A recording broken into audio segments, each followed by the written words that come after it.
Assalamualaikum warahmatullahi wabarakatuh.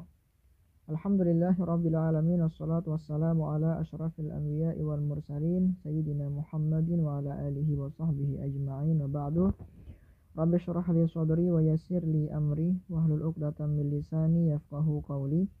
Subhanaka la ilma lana illa ma 'allamtana innaka antal alimul hakim. Alhamdulillah, di part yang ke-9 ini kita akan membahas tentang kaifiyatu nuzulil wahyi. Bukan kaifiyatu nuzul Quran ya, nanti dibedakan. Kaifiyatu nuzulil wahyi ini adalah kaifiyat atau cara diturunkannya wahyu ya, secara umum ya, bukan hanya Al-Quran. Bagaimana caranya? Di sini dikatakan kaifiyatu nuzulil wahyi ila rusuli salasatun. Cara diturunkannya wahyu kepada para rasul itu ada 3. Yajma'u fi qoulihi ta'ala, yang dikumpulkan dalam firman Allah yang Maha Tinggi, wa ma kana li basyarin ay yukallimahu Allahu illa wahya aw min wara'i hijab aw yursila rasulan fayuhyiya bi idnihi ma yasha innahu aliyyun hakim.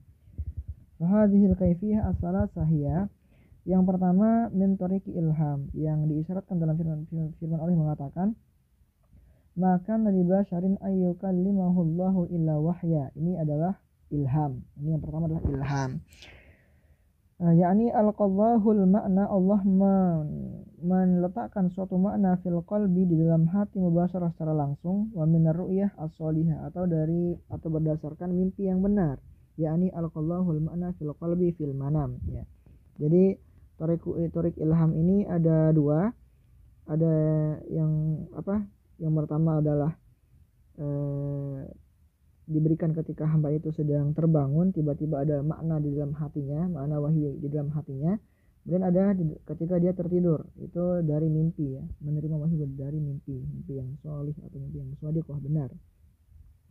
Yang kedua, ayyukallimahullahu min wara'i hijab, Allah mengajak hamba itu berbicara tapi dari belakang hijab. Yasma'u shaut, maka hamba itu mendengarkan suara saja, duna nazar, tanpa melihat kepada zatullah. Ini min wara'i hijab. Seperti yang terjadi pada Nabi Musa ya, pada saat pertama kali menerima wahyu. Yang ketiga, biwasitatil malaikah, dengan perantaraan malaikat. Ini yang 3 ini merupakan kaifiyat nuzulil wahyi kepada semuanya, kepada semua para nabi tanpa terkecuali ya.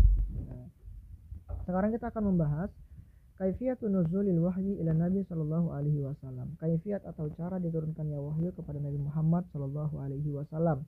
Kalau yang 3 tadi di atas adalah kaifiyat diturunkannya wahyu kepada semuanya, bukan hanya kepada nabi, kepada para nabi yang lain ya. Itu caranya yang 3. Kemudian diturunkannya kepada Nabi Muhammad sallallahu alaihi wasallam juga dengan 3 hal tadi, tetapi ada sedikit perbedaan ya. Coba kita baca.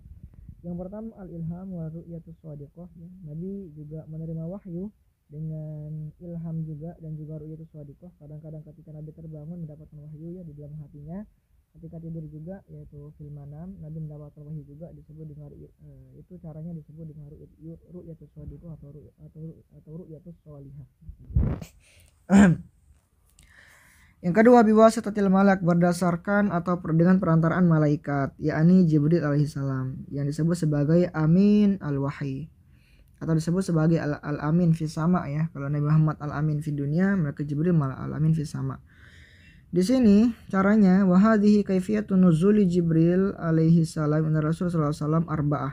Ada 4 cara Jibril menyampaikan wahyu kepada Nabi Muhammad sallallahu alaihi wasallam. Apa saja? Yang pertama, ayatiyahu fil yaqzah, malaikat Jibril mendatangi Nabi ketika Nabi dalam keadaan bangun, fayulqil makna fi qalbi Nabi sallallahu alaihi wasallam. Maka Jibril hanya menyampaikan makna tersebut ke dalam hati Nabi sallallahu alaihi wasallam biiznillah ta'ala, dengan izin Allah yang Maha Tinggi. Jadi malaikat Jibril ini datang kepada Nabi, tetapi Nabi tidak melihat beliau, tidak melihat malaikat Jibril, tidak pula mendengarkan suaranya. Malaikat Jibril hanya langsung menaruh makna ayat tersebut dalam hati Nabi, makna wahyu tersebut dalam hati Nabi. Nah, ini adalah cara yang pertama. Jadi malaikat Jibril memasukkan makna wahyu tersebut ke dalam hati Nabi Shallallahu alaihi wasallam. Yang kedua, ayatiyahu fi halihil malakiyah. Malaikat Jibril mendatangi Nabi dalam keadaan dia sebagai malaikat, dalam bentuk malaikatnya. Fayasma'un Nabi Shallallahu alaihi wasallam sautan misla salatil jaras duna nazar ila Jibril. Ini halnya malaikat ya. Datang sebagai malaikat dan dengan suara malaikatnya gitu, dengan suara malaikatnya. Nah, maka Nabi Shallallahu Alaihi Wasallam mendengarkan suara seperti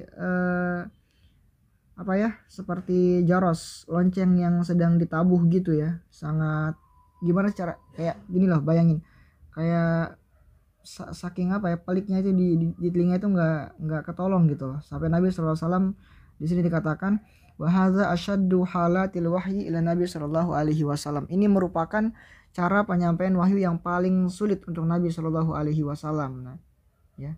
Jadi malaikat Jibril datang kepada Nabi dan memperdengarkan suara malaikatnya kepada Nabi Shallallahu Alaihi Wasallam, sehingga Nabi sangat-sangat berat gitu menerimanya ya, karena mendengarkan suara malaikat Jibril yang asli. Nah, tapi tidak melihat malaikat Jibril. Ini cara yang kedua. Yang ketiga, ayatiyahu fi suratihil malakiyah. Malaikat Jibril mendatangi Nabi dalam bentuk malaikat al-hakikiyah, yang hakiki, allati khuliqu alaihi, yang benar-benar malaikat Jibril itu diciptakan seperti itu gitu. Jadi dengan wujud aslinya. Fayasma'u wa yara. Maka Nabi melihat dan mendengar dan melihat Jibril alaihi salam. Hadhihi tariqah hadasat marratain. Cara ini dilakukan oleh malaikat Jibril 2 kali, maratan fis sama wa maratan fil ard, 1 kali di langit, 1 kali di bumi. Kapan? Ya, kapan Nabi melihat wujud malaikat Jibril yang asli ialah ketika diturunkannya surah Al-Mudaththir dan ketika menemani Nabi untuk Isra Mi'raj. Nah, itu ya. Yang itu di langit ya ketika menemani Nabi Isra Mi'raj, di bumi ketika malaikat Jibril menyampaikan surah Al-Mudaththir. Itu memperlihatkan wujud aslinya, bentuk aslinya ya, rupa asli malaikatnya. Yang keempat, ayatiyahu fi suratil insan. Malaikat Jibril mendatangi Nabi dalam bentuk insan. Jadi malaikat Jibril datang kepada Nabi menyerupai seorang manusia gitu. Masalah Dihyatul Kalbi. Jadi ada nama seorang pemuda yang bernama Dihyah Al-Kalbi. Ini merupakan salah seorang sahabat juga dan ya bisa dibilang tampan gitu. Jadi malaikat Jibril itu senang meniru atau rupanya itu menyerupai Dihyah Al-Kalbi ketika datang menemui Nabi Shallallahu Alaihi Wasallam untuk menyampaikan wahyu. Yang ketiga, taklibun Nabi Shallallahu Alaihi Wasallam bi ghairi wasithah. Ini kekhususan kepada Nabi Shallallahu Alaihi Wasallam. Nabi Muhammad menerima wahyu tanpa adanya wasithah. Ini katanya terjadi di langit ketika mendapatkan wahyu untuk mengerjakan sholat. Itu ada yang mengatakan bahwa Allah langsung berbicara atau menyampaikan wahyunya kepada Nabi Muhammad SAW tanpa adanya hijab. Nah, kayak gitu. Ini adalah kaifiyat nuzulil wahyi kepada Nabi Muhammad SAW dan kepada para nabi sebelumnya ya. Terkumpul dalam ayat yang mengatakan wa ma kana li basyarin ayyukallimahullahu illa wahya aw min wara'i hijab aw yursila rasula. Itu 3 caranya. Yang pertama illa wahya itu maksudnya ilham, kemudian min wara'i hijab ya artinya di belakang hijab. Kemudian yang ketiga aw yursila rasula artinya adalah dengan perantaraan malaikat. Nah, gitu. Itu 3 cara secara umum. Sedangkan kepada Nabi sallallahu alaihi wasallam ada perbedaannya. Itu ada 3 tadi kita sudah jelaskan ya. Oke, kita lanjutkan sedikit ya mengenai ini, atau ya kita lanjutkan sedikit saja mengenai makna nuzul ya. Makna nuzul, an-nuzul fil lughah maknayani, 2 maknanya secara bahasa. Yang pertama adalah al-hubut awil inhidar minal a'la ilal asfal. Yang kedua al-intiqal min makan ila makanin akhar. Ya, jatuh atau turun dari tempat yang lebih tinggi ke tempat yang lebih rendah, itu makna turun, makna nuzul ya, yang masyhur kita ketahui.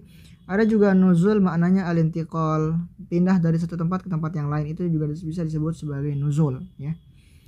Wa hadzal ma'nayani, dan 2 makna ini la yata'atta lil Qur'an, tidak layak disandarkan kepada Al-Qur'an, li annahuma muta'alliqani bi harakatil jismiyah, karena 2 makna tadi itu berkaitan dengan gerakan fisik atau gerakan ya jasmani atau fisik ya, jasad. Al-farqu baina anzala wa nazzala. Apa bedanya anzala dengan nazzala? Kalau anzala ya dulu alal inzal al-jumali. Anzala ini menunjukkan penurunan Al-Qur'an secara langsung gitu. Kemudian nazzala ya dulu alal inzal at-tadriji, sedangkan nazzala menunjukkan terhadap penurunan Al-Qur'an secara bertahap. Nah, ketika di Al-Quran mengatakan wa anzalna, berarti itu kami turunkan secara langsung semua. Tapi kalau dikatakan wa nazzalna, itu artinya diturunkan secara terpisah-pisah atau berangsur-angsur. Nah, kayak gitu ya. Membedakan antara makna anzala dengan nazzala. Kalau anzala diturunkan secara langsung, kalau nazzala diturunkan secara terpisah-pisah. Nah, kenapa tadi makna ini tidak bisa untuk Al-Quran? Karena kan kayak gini teman-teman, Al-Quran ini adalah bukan suatu jisim ya yang diturunkan, akan tetapi merupakan kalamullah. Jadi kalam itu tidak bisa dari atas ke bawah. Jadi kalam itu bukan seperti itu sifatnya. Makanya kita tidak bisa mengatakan bahwa makna daripada nuzul itu nggak cocok untuk Al-Quran yang secara hakiki ya. Makna nuzul yang hakiki itu nggak cocok pada Al-Quran.